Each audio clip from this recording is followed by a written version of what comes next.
Minute में मैं आपसे एक जरूरी बात कहना चाहता हूँ। 3 मिनट भी नहीं लगेंगे। हम लोगों का ध्यान इमाम की तरफ नहीं होता है। हमारी आदत बस यह है कि हम इमामों की टांगे खींचते रहते हैं। अगर इमाम मोटा हो जाए तो लोग कहते हैं भाई रोटियां लग रही हैं इमाम साहब को। अगर इमाम कमजोर हो जाए तो आदमी कहता है समझ में नहीं आ रहा है, बंदा जब से आया है घुलता ही गा रहा है। अगर इमाम साहब थोड़ा साफ सुथरा रहे तो लोग कहते हैं इमाम क्या हीरो है, हीरो।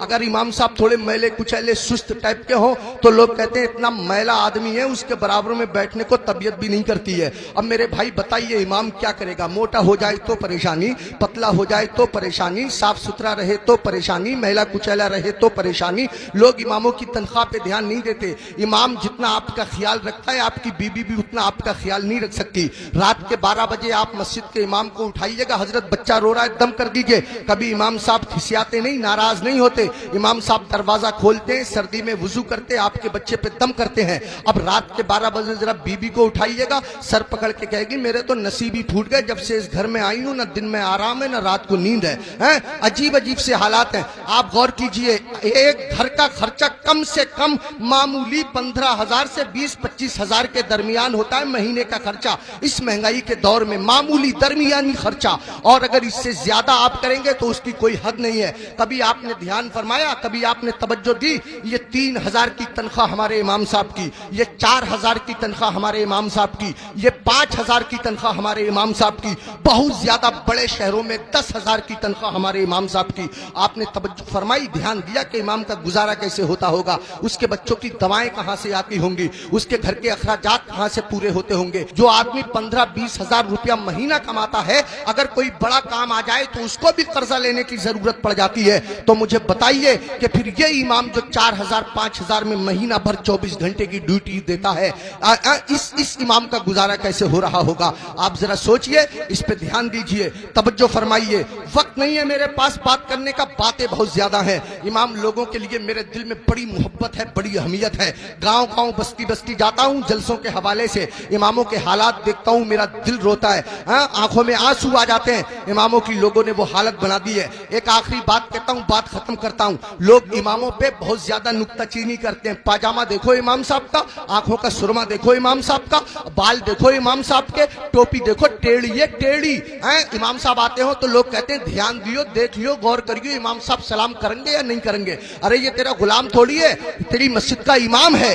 होना तो ये चाहिए था कि मेरा इमाम अगर मेरे सामने से गुजर जाए, मैं अगर बैठा होता तो हाथ बांध करके खड़ा हो जाता और अपनी मस्जिद के इमाम को मैं सलाम पेश करता। ये मेरा हक था, ये मुक्तदी होने का हक था। हम अगर एक हफ्ता भी मस्जिद में ना जाएं और अगर इमाम साहब पूछ लें तो हम नाराज हो जाते हैं। इमाम साहब पूछ लें भाई फजर में नहीं आए, कहां थे, तो हम नाराज होते हैं। इमाम ने मेरी बेइज्जती कर दी, 4 लोगों के बीच रुस्वा कर दिया। इमाम साहब अगर एक टाइम ना रहे तो ऐसे लोग जो जुमे की जुमे जाते हैं वो हंगामा मचा देते हैं। इमाम के बच्चे नहीं है, इमाम की रिश्तेदारी नहीं है, इमाम की ससुराल नहीं है, इमाम की ददियाल नहीं है, इमाम की ननिहाल नहीं है, इमाम का कौन नहीं है? इमाम के चचा भी हैं, इमाम के ताऊ भी हैं। इमाम मेरे तुम्हारे तरह आदमी है। मुझे बताओ, कहीं कोई मर जाएगा तो इमाम को जाना पड़ेगा या नहीं जाना पड़ेगा? कहीं कोई पैदा होगा तो इमाम को जाना पड़ेगा या नहीं जाना पड़ेगा? कहीं किसी को तकलीफ है, कहीं किसी की तबीयत अच्छी है, कहीं किसी की खराब है, 1000 जिम्मेदारी इमाम के साथ होती है। अगर 1-2 दिन इमाम गैर हाजिर रह जाए तो लोग बेवजह उसका हिसाब करने पे तुल जाते हैं और फिर इमाम के पीछे हाथ धो के पड़ जाते हैं। होना ये चाहिए 2 इमाम होने चाहिए मस्जिद में, एक इमाम होना चाहिए, एक नाइब इमाम होना चाहिए। इमाम साहब अगर काम से चले जाएं तो नाइब इमाम उनका काम अंजाम दे सके। इमामों की तनख्वाह बढ़ाओ। अब एकदम तो बढ़ा नहीं सकते, मैं एक तरकीब बताता हूं और फिर हजरत मुफ्ती साहब को आवाज देता हूं। तरकीब यह है कि जब जुमे के दिन इमाम साहब खुतबा पढ़ते हैं, मतलब तकरीर करते हैं या नात शरीफ पढ़ते हैं, मस्जिद में जितने लोग जाते हैं अगर सिर्फ 10-10 रुपए से इमाम साहब का मुसाफा कर देंगे तो कसम खुदा की आपके पास से 10 रुपए जाएंगे, मेरी मस्जिद के इमाम साहब के पास हजारों रुपए इकट्ठे हो जाएंगे। इमाम साहब के बच्चे खाएंगे, उनके दिल से दुआ निकलेगी। देखो अगर इमामों की तनख्वाह कम होती है तो नमाजें खराब होती हैं। आप कहेंगे कैसे? मैं बताता हूं आपको। इमाम साहब की तनख्वाह 4,000, बीबी की दवा चल रही है 3,000 रुपया महीना की, 100 रुपया रोज उसकी बीबी की दवा चलती है। अब कितने रुपए बचे उसके पास? 1,000। उसमें गैस सिलेंडर भी है, उसमें तेल भी है, उसमें नमक मिर्च भी है, उसमें दालचीनी पत्ती भी है, सब दुनिया भर के खर्चे। आप गौर कीजिए, अब इमाम साहब मस्जिद के मुसल्ले पे खड़े हैं, नियत बांधे हुए नमाज की, अब पढ़ रहे हैं सुब्हानक अल्लाहुम्मा व बिहम्दिका व तबारक अस्मुका व तआला जद्दुक व ला इलाहा गैरुक। अब सुबहाना जब खत्म हुआ तो इमाम साहब मन मन में सोच रहे हैं, यार कोई मर भी तो नहीं रहा है, 40वां हो जाता, कुछ रुपए मिलते, खर्चा चल जाता, यार किसी की शादी भी तो नहीं हो रही है, निकाह पढ़ाने के लिए मिल जाता। इमाम साहब खड़े हैं मुसल्ले पे, सोच रहे हैं, पढ़ रहे हैं 40वां, खड़े हैं मुसल्ले पे, पढ़ा रहे हैं निकाह। कसम खुदा की अगर तुम लोगों ने अपने इमाम की तनख्वाहें माकूल रखी होती तो तुम्हारा इमाम जहां होता इमाम की नीयत भी वही होती, तुम्हारा इमाम जहां होता इमाम का दिल भी वही होता, तुम्हारा इमाम जहां होता इमाम का ख्याल भी वही होता। इमामों की तनख्वाहें बढ़ाओ, मिला करो, हर हफ्ते मामूल बना लो। जब तुम कमाते हो, हजारों कमाते हो, मामूल बना लो कि हर महीने मैं इमाम साहब को गौसे आजम की तरफ से 11 रुपए दूंगा या 1100 रुपए दूंगा या 500 रुपए दूंगा। महीने में तुमको तनख्वाह मिले 10,000, महीने में तुमको तनख्वाह मिले 15,000, 8,000, 8,000 में से 100 रुपए चुपके से जाओ इमाम साहब से मुसाफा करके आ जाओ। अगर बस्ती में 100 घर हैं, सबके सब 100 रुपए से मुसाफा करेंगे, हिसाब जोड़ आप लेना रुपए कितने हो जाएंगे, इमाम साहब का काम हो जाएगा। मैं कहना ये चाहता हूँ, इतना बड़ा इमाम, कभी तुमने सोचा तुम लोग अपने बिस्तर पे सोते रहते हो फजर की नमाज के वक्त, तुम्हारा इमाम तुम्हारी बस्ती की मस्जिद के मुसल्ले पे बैठ के तुम्हारे लिए दुआ कर रहा होता है, या अल्लाह मेरी बस्ती पे करम फरमा, या अल्लाह इस बस्ती पे रहम फरमा, लोगों के कारोबार में बरकत अता फरमा, इज्जत की हिफाजत फरमा, दौलत की हिफाजत फरमा, आबरू की हिफाजत फरमा। और तुम उसी इमाम के पीछे पड़े रहते हो जो तुम्हारे लिए दुआएं करता रहता है। एक आदमी पड़ा रहता था बहुत इमाम के पीछे, एक दिन पकड़ लिया इमाम साहब ने, अबे फजर की नमाज पढ़ी है? बोला बिल्कुल पढ़ी है। इमाम साहब बोले कै रकअतें पढ़ी है? बोला 10। का फजर में 10 हो गए रे? कह रहा चलो 15 मान लो। इमाम साहब बोले 15 होती फजर में? कह रहा चलो 20 मान लो। इमाम साहब बोले पिट जाएगा, दिमाग खराब मत कर। मुंह लटकाया हुआ घर गया, बीवी बोली कैसे मुंह लटकाए फिर रहे हो? कहने लगा रे इमाम साहब ने पकड़ लिया, बोले फजर पढ़ी है? मैंने पढ़ी है। उन्होंने रकअतें पूछ ली, मैंने 10 बताई, 15 बताई, 20 बताई, 25 तक पहुंच गया, मगर इतना है कड़े इमाम है वो भी माने ही नहीं है। तो बीबी कह रही है तुम भी तो पागलों जैसी बातें करो, 4 बता देते 4। तो कह रहा तू तो सच में ही पिटवाने वाले काम कर रही है। जो इमाम जिद्दी इमाम 25 में ना माना वो 4 में कैसे मान जाएगा? 25 में माना नहीं, 4 में मान जाएगा। पिटवाने वाले काम कर रही है। इमामों के करीब आओ, इमामों का ख्याल रखो। जब खाना खाने बैठा करो इमाम को फोन कर लिया करो, हजरत खाना खाया नहीं खाया, आया नहीं आया, अगर आया तो क्या आया। अगर तुम्हारे घर कोई अच्छी चीज बना करे इमाम को पहुंचा दिया करो, इमाम का ख्याल रखा करो। बाल काटने की दुकान है, इमाम से बाल तरसवाने के पैसे मत लिया करो। कपड़े सिलने की दुकान है, इमाम के कपड़े फ्री सिल दिया करो। पूरी बस्ती का एक इमाम है, क्या नहीं हो सकता? मुश्किल काम नहीं है, मुश्किल काम नहीं है।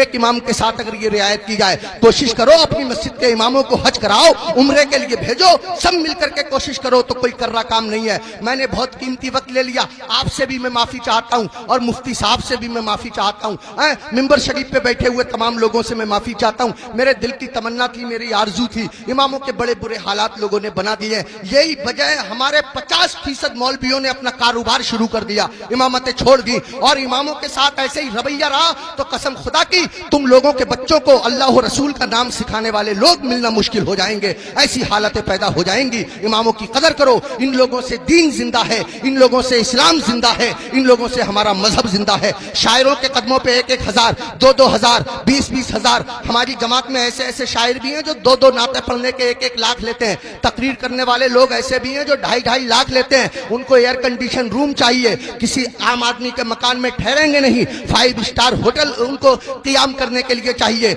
हमारी कौम सब कुछ बर्दाश्त करती है, लेकिन जब निकाह का नंबर आता है और इमाम साहब कह रहे हैं 3,000 लूंगा, तो पूछे कौन सी किताब में लिखा हुआ है भी 3,000 ही लोग हैं, इससे कम नहीं लोग हैं। और वो 3,000 में से भी 500 रुपए ले लेते हैं मस्जिद के लिए, 1,000 रुपए मस्जिद के लिए। शरीयत का मसला ये है, निकाह पढ़ाने में जितने पैसे मिलते हैं वो सबके सब इमाम निकाह पढ़ाने वाले के होते हैं। अगर जबरन उससे मस्जिद के लिए पैसे लिए जाएंगे तो लेने वाले लोग मैदान महशर में उसका कर्जा देने के लिए तैयार रहे। इमाम के साथ वो ज्यादती जो लोग कर रहे हैं, इमाम के नाम से उगाते हैं ईद में लोग पैसे, 40,000 50,000 इमाम साहब को दे दिए, 7,000 8,000 बाकी बचा लिए। अरे इमाम के नाम से उगाया, इमाम को दो, मस्जिद में और काम है, उसके नाम से कमाओ, उगाओ, इकट्ठे करो और मस्जिद में लगाओ। बहरहाल अल्लाह ताला माफ फरमाए, कोई भी शाखे तमन्ना हरी नहीं होगी, तेरे बगैर बसर जिंदगी नहीं होगी। होगी। जो दूसरों को अंधेरे में देखना चाहे उसी के घर में कभी रोशनी नहीं होगी। मैं ये नहीं कहता कि नात पढ़ने वालों को मत दो, मैं ये नहीं कहता कि तकरीर करने वालों को मत दो। अगर इनको देना बंद कर दोगे तो हम लोगों के बच्चे कैसे पलेंगे? मैं कहता हूं इनको भी दो, मगर इनके साथ साथ अपने इमाम का भी ख्याल रखो। ये तो हफ्ते में एक बार मिलेंगे, साल में एक बार जब जलसा होगा, सुबह को आप मेरा फोन लगाइएगा, 2 बजे तक हम फोन बंद करके सो जाएंगे। आपका इमाम तो तीजे में काम आता है, आपका इमाम तो 10वें में काम आता है, आपका इमाम तो 20वें में काम आता है, आपका इमाम तो 40वें में काम आता है, ये छमाई में बरसी में काम आता है। ये वो इमाम है जो तुम्हारे बाप का निकाह पढ़ाता है, तब आदमी जायज तरीके से पैदा होता है। अगर इसने बाप का निकाह ना पढ़ाया होता तो आदमी दुनिया में पैदा होने के बाद किसी को मुंह दिखाने के काबिल न रहता। आज मैं इज्जत से खड़ा हुआ हूं, ये मेरे मस्जिद के इमाम साहब की बदौलत है, उन्होंने मेरे बाप का निकाह पढ़ा दिया था। आइए हजरात, अब बगैर किसी ताखीर के आप लोग चाहते हैं कि अगर आपके एतिकाद के बाजू मजीद मजबूत हो जाएं तो इस्तिकबाल करें। दिल्ली से तशरीफ लाए खतीब हजरत अल्लामा मुफ्ती मुस्तफा रजा खान साहिब किबला महमूदी मंजरी का वो मिंबर शरीफ पे बैठे हुए हैं। बगैर किसी ताखीर के मैं उनको आवाज देता हूं, उनकी तशरीफ आवरी हो रही है। आप जब सुनेंगे वो अपना जवाब आप हैं, अपनी मिसाल आप हैं, अपना तारुफ आप हैं। आप जब सुनेंगे तो आपकी तबीयत बाग बाग हो जाएगी। मगर गुजारिश इतनी है, दिल्ली से लंबा सफर करके हमारे बीच बंदा पहुंचा है। मैं चाहता हूं कि आप लोग मोहब्बत से उनको सुन लें, थोड़ी देर मोहब्बत से सुन लें ताकि उनका दिल ना दुखने पाए। जरा मोहब्बत के साथ नारा लगाएं ताकि आपकी आवाज खुले। नारे तकबीर, उठा लो हाथ अगर तकलीफ ना हो। मेरा ईमान कहता है, मेरा दिल कहता है, हाथ अगर अल्लाह और रसूल के नाम पे उठेंगे तो कभी आदमी अपाहिज नहीं होगा। जरा मोहब्बत के साथ, इस यकीन के साथ, नारे तकबीर, नारे रिसालत, मसलके आला हजरत, सरजमीने बरौर, हजरत अल्लामा मुस्तफा रजा महमूदी मंजरी देहलवी। नारे तकबीर, नारे रिसालत, जुनू बदोश फिजाओं को आगही दे दो, इन बुझे बुझे से चरागों को रोशनी दे।